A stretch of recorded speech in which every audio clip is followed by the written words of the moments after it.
for coming out this evening. Today we're going to cover the topic relating to the latest CMHC updates, including the low interest loan that you might be able to get down the road. So we'll quickly start off with a market update. So this is October 2024 market update. This is the total residential price. So benchmark price has gone up about 4.5% year over year compared to the same time last year. Days on market have been going up as well. And inventory has been going up as well. So if you're currently in the market, you'll notice that there's more properties coming on the market, and properties that are on the market are also taking longer to sell as well. As evidenced by the days on market going up and the inventory going up. Sales are about the same. They've gone up slightly, sold listings. So now breaking it down into detached and semi-detached. Price growth is about 8% year over year in both categories. What's more interesting is you can see the days on market here for the detached segment, up 18% and up almost 16% for the semi-detached. Months of inventory, about 25% for detached and 27% for semi-detached, increase year over year. So these are pretty big jumps, and we expect that these numbers are likely going up based on the trends that we're seeing. Okay, moving on to row house and townhouses. Again, prices have gone up year over year, so that's not a surprise. But what's more interesting with these segments are, especially in the row house or townhouse segment, 124% increase in inventory year over year. So that's a really big jump in inventory. Same for apartments, and we think this number is only going to get a lot higher pretty quickly because there's so much apartment inventory being added, lots of new projects under construction that are not reflected yet. So, okay, I'll hand it over to Anthony. He's going to continue.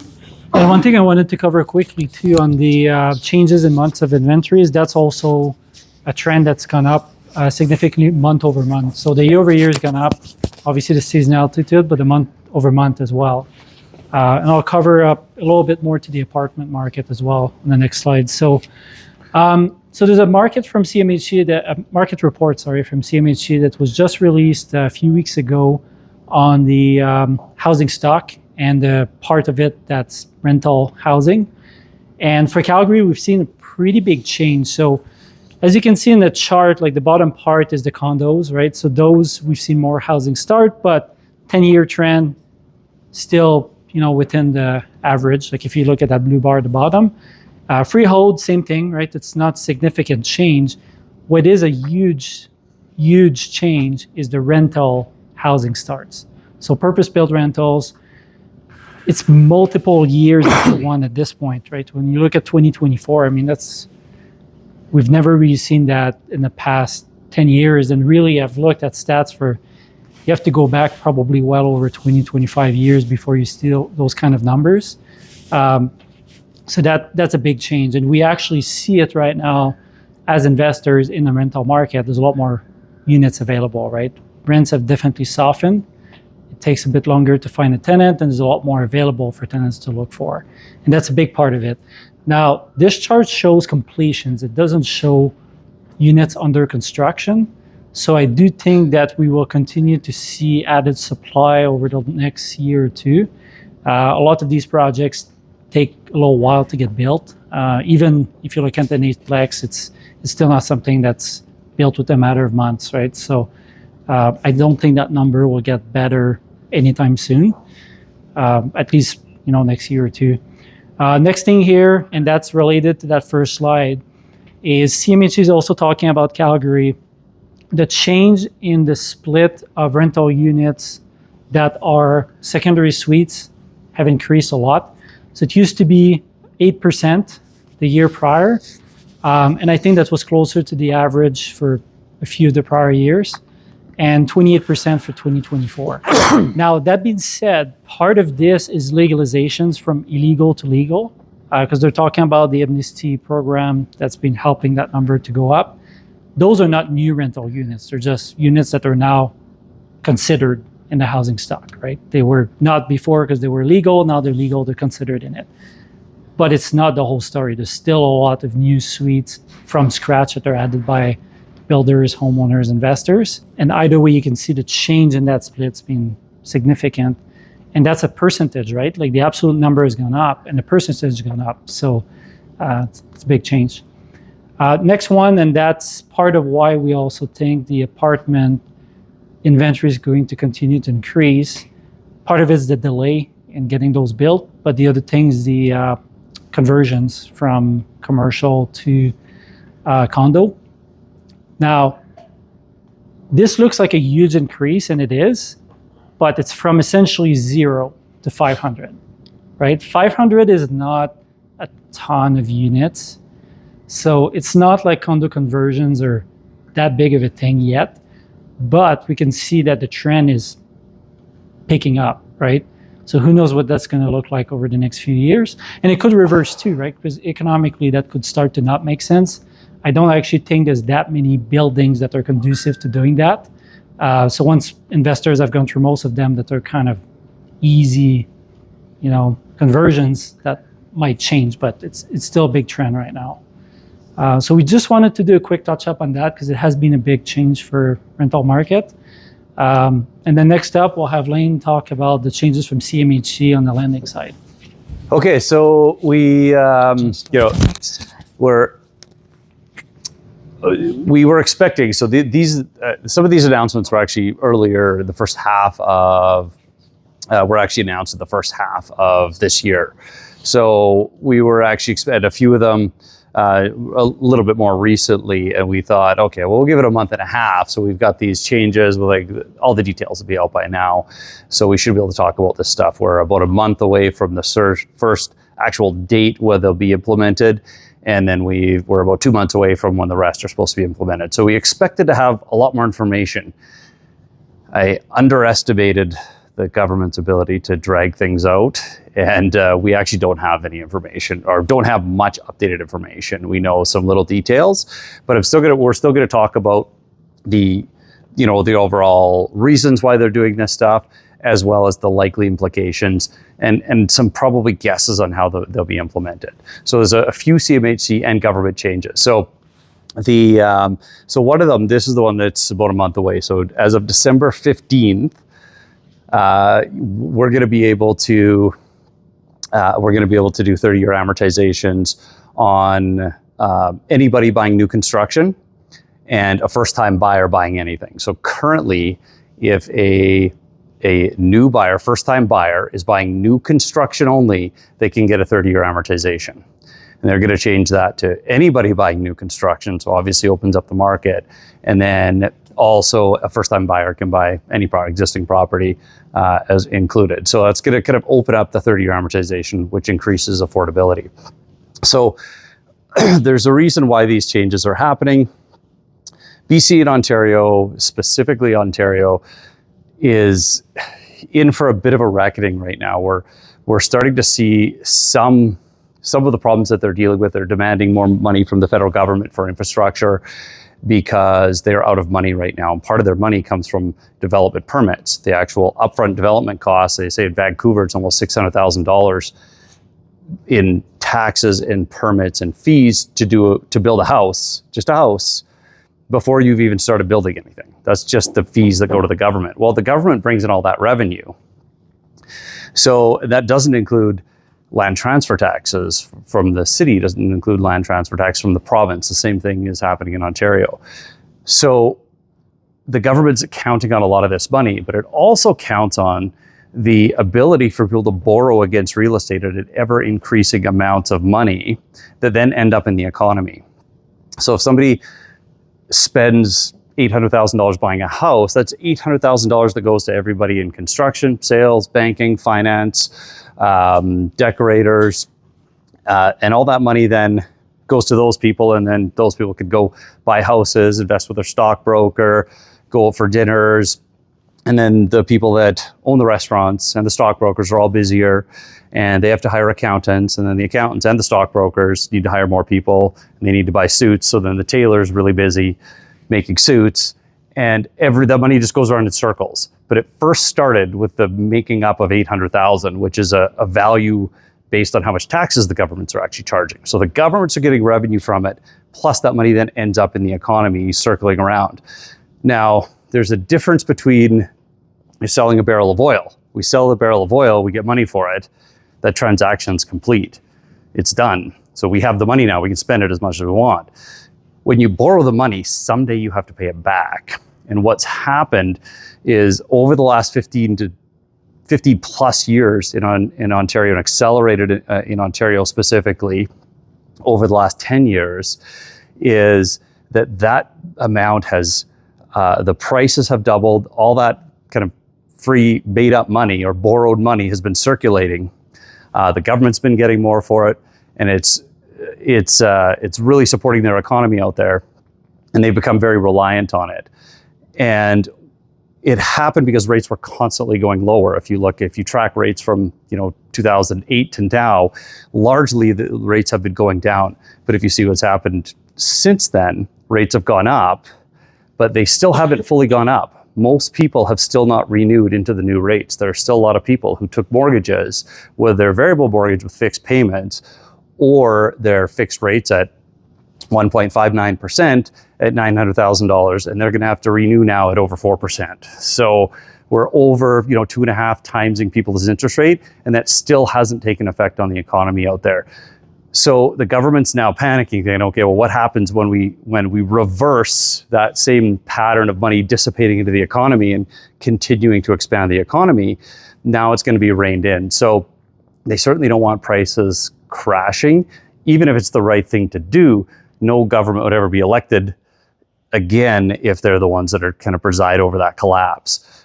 So I think what's happening is in bigger markets, we can exclude Calgary from almost all of it, but it does explain why they're creating these programs, why they're doing the opposite of what they've been doing. 30-year amortizations used to be possible. In fact, up to 40 was. Then they went back to 35. Then 30 was it for quite a while. Then they turned back to cutting off refinances for insured mortgages, and insured mortgages maximum 25 years. So why were they doing it? Well, because real estate was getting excessive.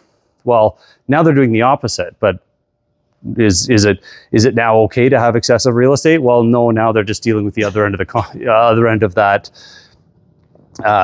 calculation, and we're seeing that they're starting to panic with the revenue that they're bringing in and the likely impact of the overall economy. 70% of Canada's GDP is consumer spending. So we start taking that away from people because they now have to spend twice as much debt servicing their mortgage. That's going to have an impact, especially in places like Toronto, where they make less money than we do here, but their house prices are not quite twice as much anymore, but they are certainly higher. So there's the couple things they can do. One is the decreased costs. But if they do that, then where are they going to get their tax revenue from? They'll have to do that by doubling property taxes. So now instead they're just talking to the federal government saying we need more infrastructure money. And at the same time, the federal government, they're colluding with the federal government to say, hey, we just need to make money cheaper. We need to make things more affordable and easier for people to borrow money by extending the amortizations, allowing them to borrow more money with lower payments. So, and now they're also, adjusting the rules for the qualifying. So the other thing that they are doing is obviously lowering rates, which we're seeing around the world. We're going to see it here to, I think, a larger degree because we're a more heavily debted country when you look at our consumers, especially around real estate. Country as a whole, not specifically Alberta. In fact, we're kind of the opposite, or not near as bad as the rest of the country. But because the rest of the country is in the position it is, the rates will be held artificially low for us, even if we don't need it. So that tends to be good for us. I do believe, so variable rate, that's the Bank of Canada overnight lending rate. That's the Bank of Canada. They announce every 6 weeks what they're doing with rates. That's the one you hear a lot about. The bond rate is something that adjusts daily based on the bond market, and that's investors making decisions on what the bond is worth. Now that has kind of stopped coming down. I predict that it's probably hit a natural floor, but I also think that the federal government's going to get involved in the bond market again and start lowering fixed rates as well. So we're going to see lower variable rates, and I think we're going to start. I do think the federal government will eventually get involved. The Bank of Canada, I should say, it actually participating in the bond market again in the form that they did during COVID, which will then actually lower the fixed rates too. And again, we don't necessarily need that in Alberta, but it will certainly help us. So this is what I've already explained. The 30-year amortization already applies for anyone purchasing new construction, or it'll be anyone purchasing new construction, and then it will be first-time buyers purchasing anything. We don't know the exact dates. We don't know how quickly the lenders are going to be able to unroll it, but largely we should be able to, you should be pretty comfortable purchasing after December 15th and qualifying. So taking the actual numbers, I just put 130 average income. So it'll be, let's say, not average income, a household income. A couple of, doesn't matter how you come up with that, whether it be one person or two people.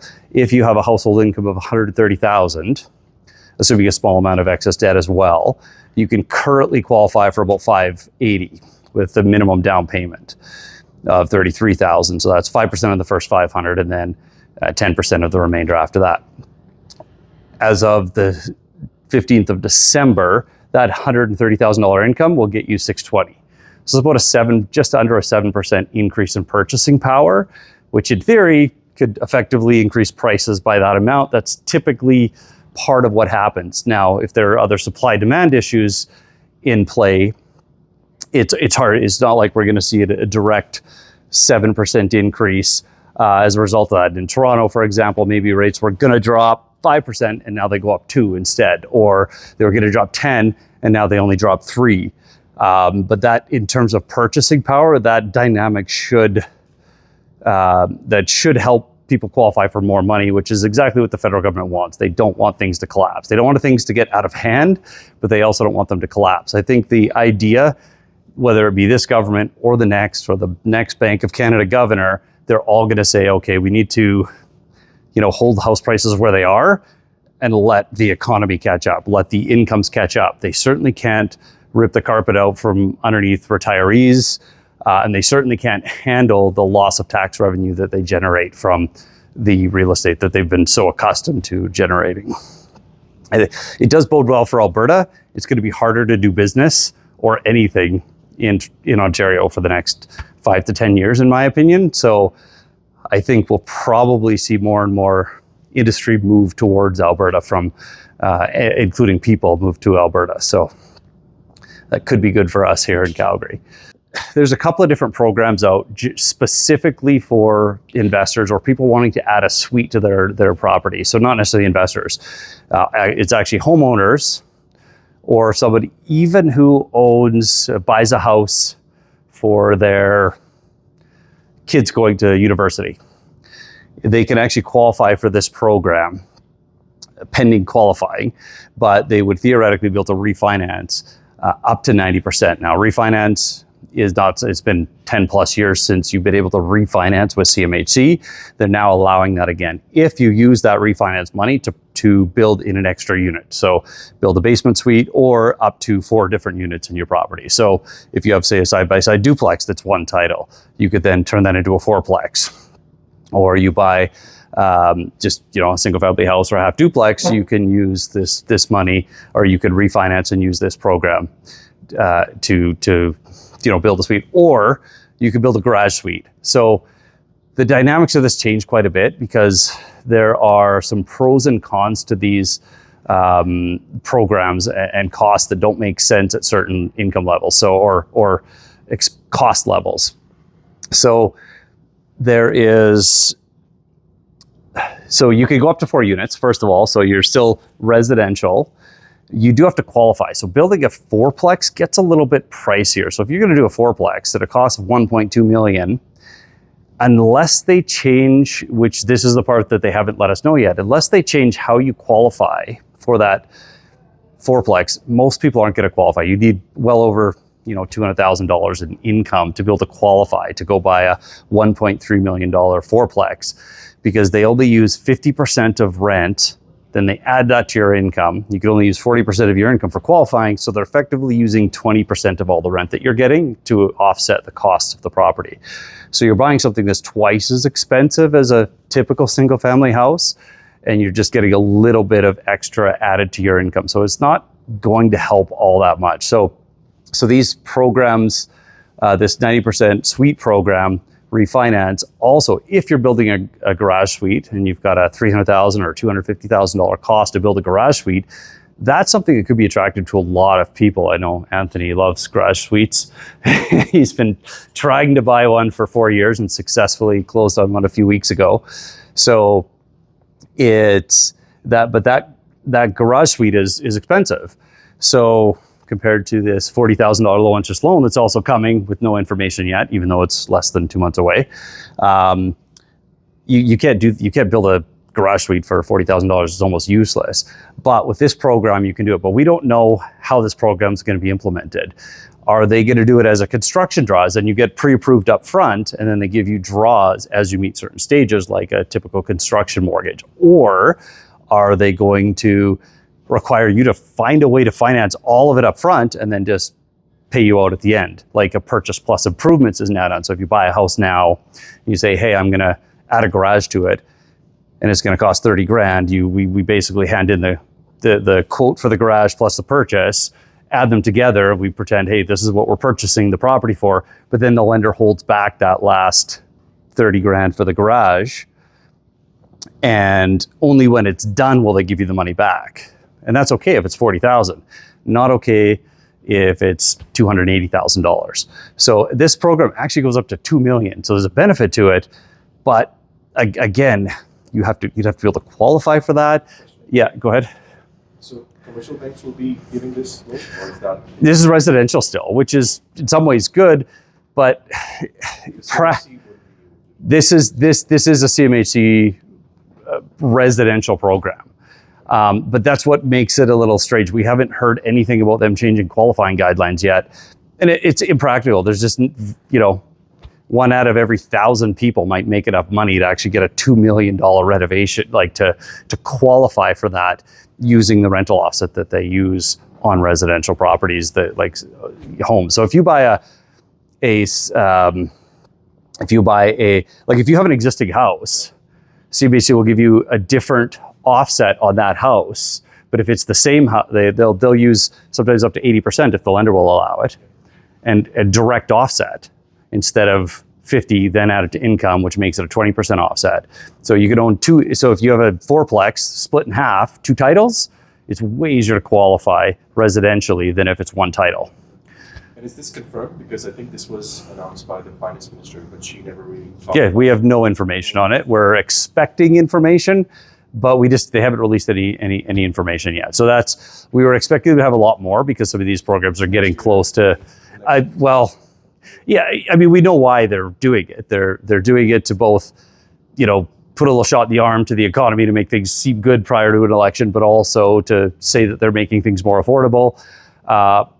But we really don't have any information on it, and we don't know how it's going to play out. And then we also don't know how banks are going to treat it. So just because CMHC will do things doesn't mean all the banks will be on board. So there's going to be some challenges around that too. But typically there are some banks that will see the opportunity, and banks love CMHC insured mortgages because they can't lose a nickel at the end. So, so the positives about it, but obviously in terms of this one compared to the $40,000 loan that we also don't have information on yet, but the $2 million, it gives you a pretty large scope pending your ability to qualify. You get insured rates, so obviously you get preferential rates when it's an insured mortgage, because banks love those compared to regular mortgages.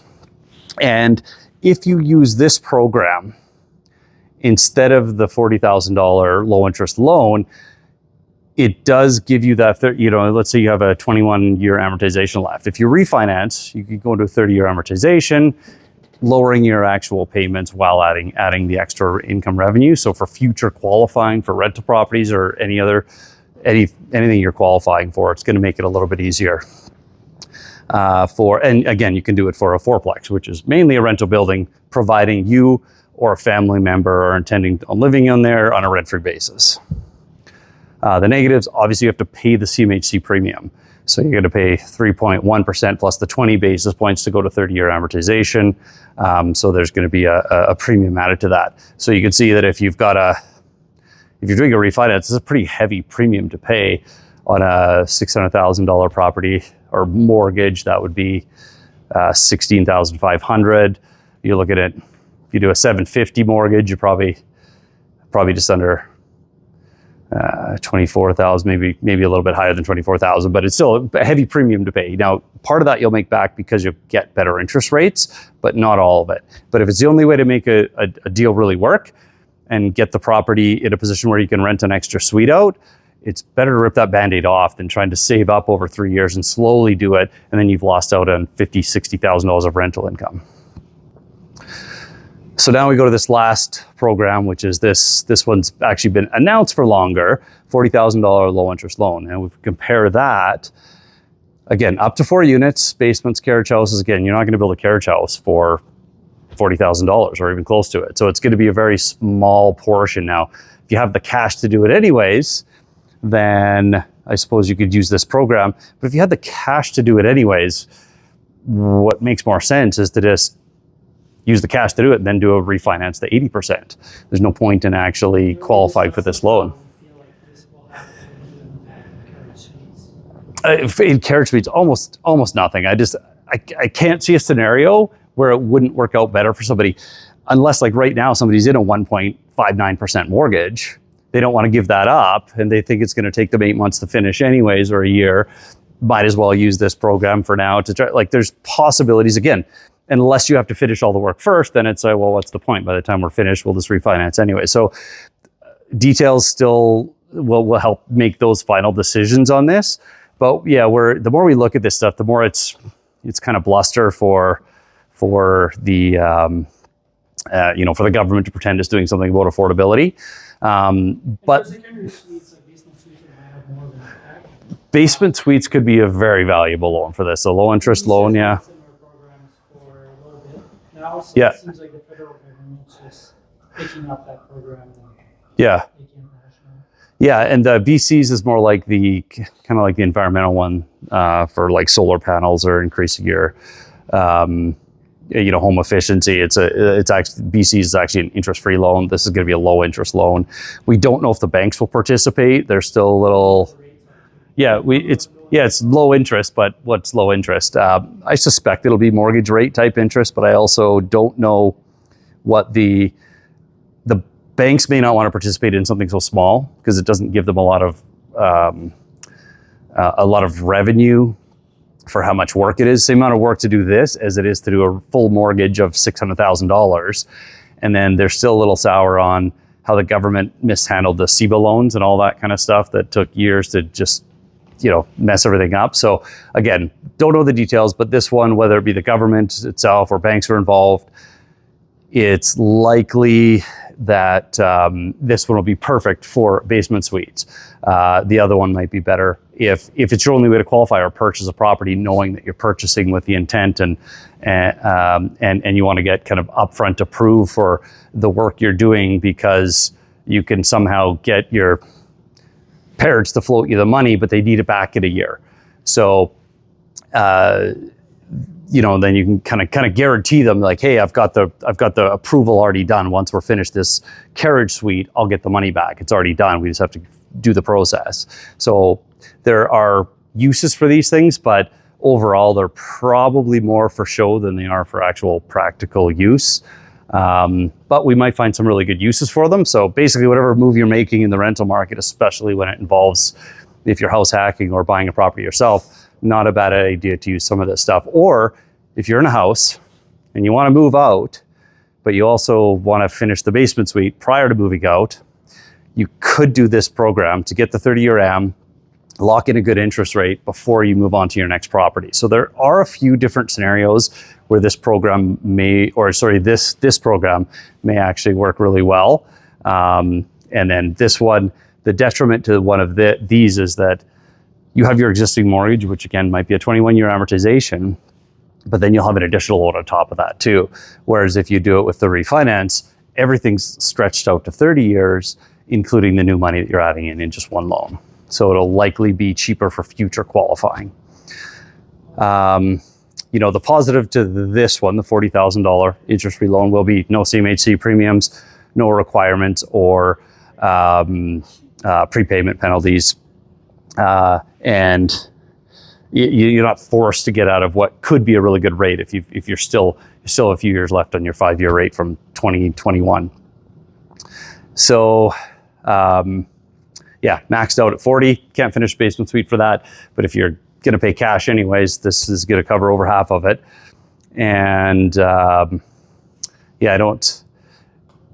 it's only for owner-occupied homes, so I suppose you could have a fourplex and still use this program, though. I see the benefit being less on a fourplex that you're moving out of, because if you're in a fourplex, by the time you move out and the property goes up 4.5% in value, you're already above this $40,000 loan anyways. And they're almost guaranteed to actually register something on title for it as well. So, yeah. Regarding this 40,000, how do you qualify from the income standpoint? How do you qualify for those? We don't know yet. Or just not qualifying at all? Or? They haven't released those details yet. And that's like, we don't know if this one's going to be through CMHC and lenders, or if it's going to be more like I just went through the process to do solar panels on my roof, $40,000 interest-free loan for the government for 10 years. It was underwritten the same way. I don't know who was underwriting. They did a terrible job because it took forever, but they underwrote it the same way, but it wasn't a lender, it wasn't CMHC. It's just I don't know who was actually doing it. Like we just had some company that was underwriting it, or the government officials, they had their own department underwriting it. Given the scale at $40,000, that's probably where this is going to end up. So we don't know, but they still made me qualify. Like I still had to send in 300 pieces of paper and requalify every tax, every rental, like 27 rental lease, like all my taxes. It was just as hard to qualify for that as a regular house. So I suspect it will have the same. It'll have the same, but I'm not entirely sure. Because arguably, especially in this case, somebody that can't qualify could qualify to make payments easier with a suite.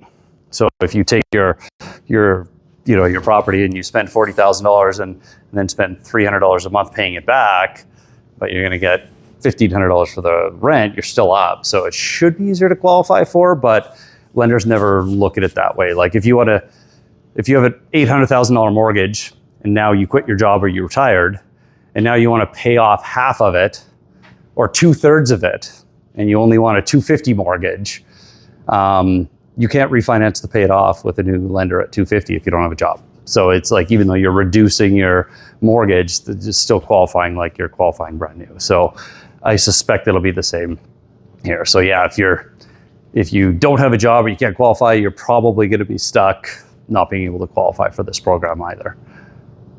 Would this be treated as a mortgage add-on, or it's a personal?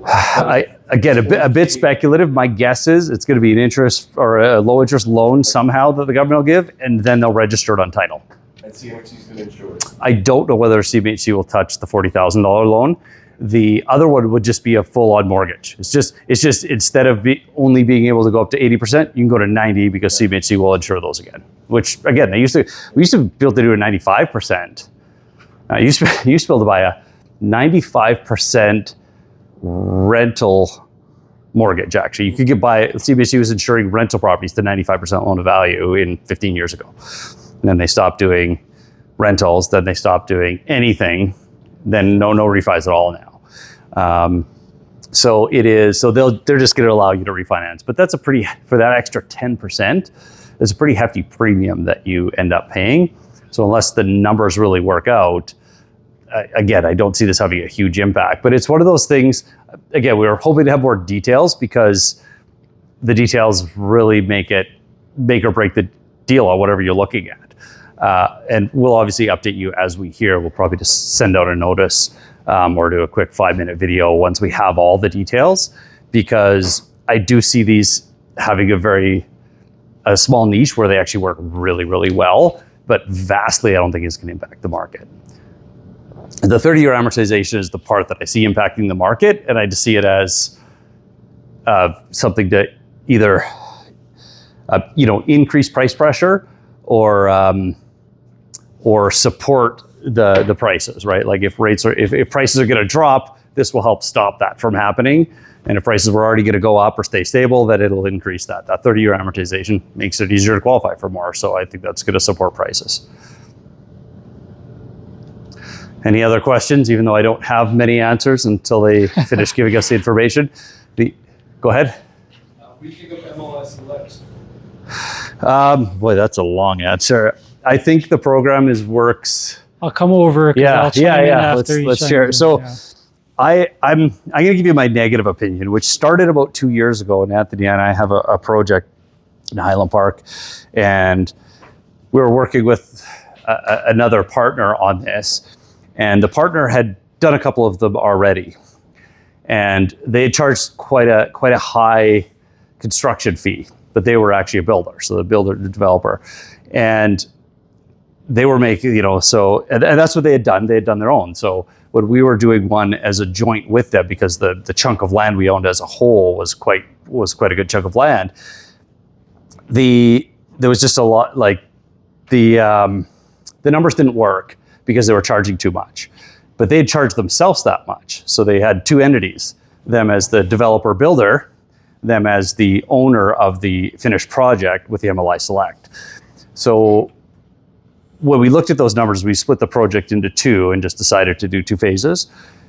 But when looking at that, we realized that it makes sense for any builder to build these, overcharge themselves significantly in what they would typically charge to an end user, but since it's them, they get the job still.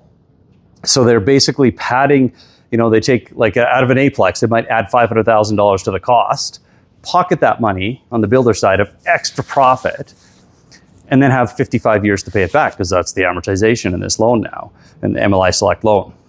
So the loan itself works great for putting a bunch of inventory out there, but I suspect that as that happens too much, we're going to get an overbuild at some point, because this program is designed for Toronto and for Vancouver. And on the investor side, the investments, in most cases, I can speak for Calgary at least, only make sense because of MLI Select, right? So if you benchmark most of those new build, 8-plex, 10-plex, whatever it is, and you apply to them a conventional commercial loan, or even if you apply to them a 30-year conventional residential loan, they don't work.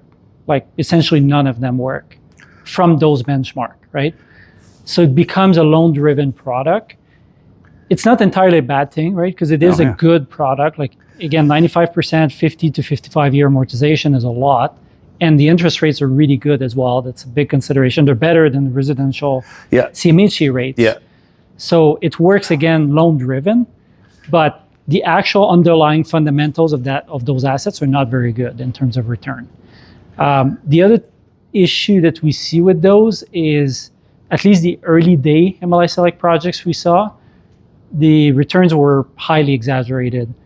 And it wasn't always the fault of whoever was making those performers or whoever was doing the appraisals, because CMHC was appraising rents really high. It's that they didn't really have a lot of comparable products. So people that were building 8-plexes in Bowness, for example, Bowness didn't have a ton of brand new, higher end, call it, rental units. So I've seen appraisals with rents for main floors, like Santhosh and I saw like 3,400 for 3 bedrooms, which is really unrealistic. No one's getting that right now in terms of rents. But really, they had nothing to go for, so they were kind of guessing on what those would be. And now that they're coming on the market, and they're for rent at the same time, right? So once you have a few multifamily projects for rent that need to fill up all their units, we're seeing much lower rents. So it can be a good strategy, but you have to be quite conservative, I think, with the numbers you're looking at, and looking at realistic rent numbers, realistic maintenance going forward as well. So when you get something that isn't driven by the actual typical market fundamentals, like, I mean, if you take government programs, or CMHC in this case, out of this program typical commercial real estate's 65% loan to value, maybe 70% loan to value, 20 to 25 year amortizations. That's what people buy commercial at. So all of a sudden the government gets involved, guarantees it, and then you can get those, and then you can apply for 55-year amortization. So doubling the amortization going to 95, doubling the am is the only thing that makes the 95 work, cash flow wise. But you're getting, so the market becomes driven by the ability to get financing. And especially when you add in the builder component where they can pocket finance, like profit up front, and then have 55 years to pay it back. So it's the same thing happened if you look up, if you Google New Jersey suburban office condos, you'll see that the government of the US actually in the 90s financed anyone to build like suburban office parks out in New Jersey everywhere, so that people weren't all trying to get to Manhattan at the same time. It's just the max of the baby boom, full employment, couldn't handle traffic. It's 4 hours to get down to Manhattan and back. So they started building these everywhere. The program was so great that everyone built these condos because the financing worked so well. But now those things are sitting vacant. There's not a soul in them. So they all went bankrupt, all these companies. And obviously it's a bit different with the rental market because it's it gets absorbed with the mix of rental units, right? For sure. But it is a lending driven product, but it's an example of a product that was driven by the financing that you could get on it versus a product driven by the fundamentals in the actual market. And I think something that's important to point out is the MLI Select works a lot better in Alberta than it does in a lot of other provinces, right? Because the energy efficiency route, although in Toronto, they were able to use that route for a while. Now CMHC's made it harder to meet that criteria for your points, for your MLI Select points. And then the affordability route is actually very hard in Toronto because they use 30% of the median renter's income, which is actually lower in Toronto than it is in Calgary, even though the rents are higher. But in Calgary, it's actually pretty easy to meet those requirements. So we kind of get a disproportional amount of these units being built in Alberta. Now, the positive is you get a higher rate of return, right? Because you leverage 95% loan to value. Your return on your cash invested is higher, but you're also taking more risk, and not just because of the higher leverage, but also I think actually it's one of the riskiest investment you can make, which again doesn't mean it's bad, but you have to be mindful of that. Because of the higher loan to value, because of the higher amortization, because of the lower asset performance compared to other units, and because you're committed for 10 years, which means not only you're committed to your whatever it is, like affordability or accessibility or whatever route you take, but you also cannot pay off that loan for 10 years. At least that's the current way that CMHC is set up. Right. So if you sell it, you need to find someone to take over that mortgage. And agree with the covenant of renting for under market, which actually isn't an issue here at all because we're at least for whatever amount of units you select to be. So there's 25% is the you can get to 100% of the qualification. Just 20%. With is it 20? Wait, I think it's 25. So 25%. So, but again, it's like, so if you have basement suites in those 8 plexes, the 4 plexes with suites, our rents are, what is it, 17.50 or something? What's the actual? 17.25, I think. 17.25. So it's like, well, our 1 bedroom, 400 square foot basement suites aren't renting for that now anyway. So it's like, just our market rents mean we already are renting affordable units, but the numbers in Toronto only work if you're renting those for 2,300, and then you have to accept that you're just going to rent them for 17.25. Well, here we're already below that, and then we paid an appropriate price for the land. So the program works really well here. Too good. It wasn't designed for here. So we give nothing up, get all the benefit, which is why we have record numbers. I think Anthony's got you didn't have the actual stats of, wait, where is that? Oh, there we go. Yeah. So this is partially why this is here. Part of it is those MLI is Select. The MLI units. Select. Yeah. And we have to keep in mind that it's a couple of years by the time you start doing the rezoning, building permits, everything else. I'd say between 2 to 2.5 years is probably the median timeline. So this is what's currently on the market, already suppressing rents in certain areas. And even if we stopped building them today, to match the government's new 0% immigration targets, we still have 2 years of inventory to hit. Yeah, because right now the amount of MLI-select projects that we can actually see as being completed and the amount that are either under construction or have intent to build is quite disproportional, right? There's a lot more projects we have either on the go or about to start than projects we can look at that have been completed. So it's going to add to those numbers. Yeah, these are just the first. Most people hadn't even heard MLI Select when these ones were started, like the ones that are actually on the market now, because it's only been a couple of years since these have been under construction. It's become very popular, but those are like over the last few years. But this program's relatively new, and I would say this number is probably going to get larger. And it is going to impact our rents, which is what happens in a free market. We have, rents go up, people start building, and then it kind of evens out rents, and it's going to be flat for a while, which is what a market should do essentially. Which is also why we don't have rent control. This will essentially control the rent, more inventory. I do think we're still going to, even though the international migration is going to come down, we're going to get a bigger share of the international migration. Other parts of the like our share of international students, for example, instead of being suppressed by the government's new rules, still gives us 30% more room for international students. So we're just going to get more international students in Alberta because we can have more. We could also, and I also think that that our job growth and industry growth here is going to have interprovincial migration still stay high. And I think as other parts of the country start to struggle a little bit under the weight of refinances that are still, or renewals that are still impending, and their government's starting to struggle a little bit municipally and provincially, I still think Alberta is going to be a place that people come interprovincially. I don't think that's going to slow down as much as some are estimating. It's slowed down a little bit. I don't think it's going to get much slower than that. And I do think that, so I think we're still going to see, even though it's zero, we're still going to see interprovincial migration here.